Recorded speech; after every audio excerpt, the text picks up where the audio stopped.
Indian മഹാസമുദ്രത്തിലെ ആ പുതിയ air സ്ട്രിപ്പിന് പിന്നിൽ ആര്? യമന്റെ ഭാഗമായ അബ്ദുൽ കുരി ദ്വീപിലെ ഈ ദുരൂഹ നിർമ്മാണം എന്തിനു വേണ്ടി? ഏതൻ കടലിടുക്ക് തുടങ്ങുന്ന ഭാഗത്താണ് ഈ ദ്വീപ് സ്ഥിതി ചെയ്യുന്നത്. അബ്ദുൽ കുരി ദ്വീപിന്റെ നിയന്ത്രണ അധികാരമുള്ളവർക്ക് പ്രദേശത്തെ കടൽ വഴിയുള്ള ഗതാഗതം നിയന്ത്രിക്കാനും പശ്ചിമേഷ്യയിലും ആഫ്രിക്കയിലും സൈനിക നീക്കങ്ങൾ നടത്താനും എളുപ്പമാകും. ഈ തന്ത്രപ്രധാന മേഖലയിലാണ് ദുരൂഹമായ പ്രവർത്തനങ്ങൾ നടക്കുന്നത്. അറേബ്യൻ ദ്വീപുകളിൽ തെക്കേ അറ്റത്ത് സ്ഥിതി ചെയ്യുന്ന യമൻ 2014 മുതൽ സംഘട്ടനത്തിൽ മുങ്ങി നിൽക്കുന്ന മേഖലയാണ്. ഇപ്പോഴത്തെ ഈ എയർ സ്ട്രിപ്പ് നിർമ്മാണം ആർക്കു വേണ്ടി, എന്തിന്, എപ്പോൾ നിർമ്മിച്ചു എന്നത് അവ്യക്തമാണ്.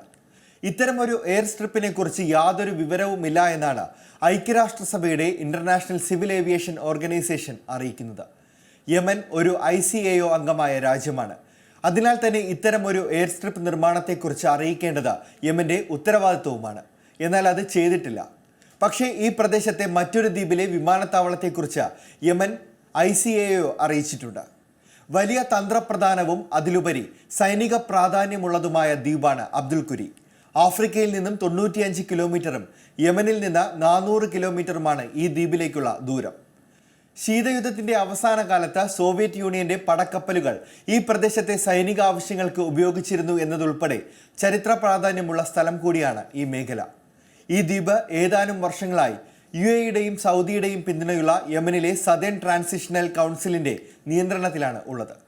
ഈ പ്രദേശത്ത് UAEയുടെ വിമാനങ്ങളെയും കപ്പലുകളെയും കണ്ടതായുള്ള റിപ്പോർട്ടുകളും പുറത്തു വരുന്നുണ്ട്. ഹൂതി ആക്രമണം രൂക്ഷമാവുകയും കടുപ്പിക്കുന്നതിന്റെയും ഭാഗമായാണ് ഈ നിർമ്മാണമെന്ന വിലയിരുത്തലുകളുമുണ്ട്. പുതിയ വാർത്തകളും വിശേഷങ്ങളും ഇനി വിരൽ തുമ്പിൽ. എല്ലാ ഡിജിറ്റൽ പ്ലാറ്റ്ഫോമുകളിലും ഇപ്പോൾ Zee മലയാളം ന്യൂസ് ലഭ്യം.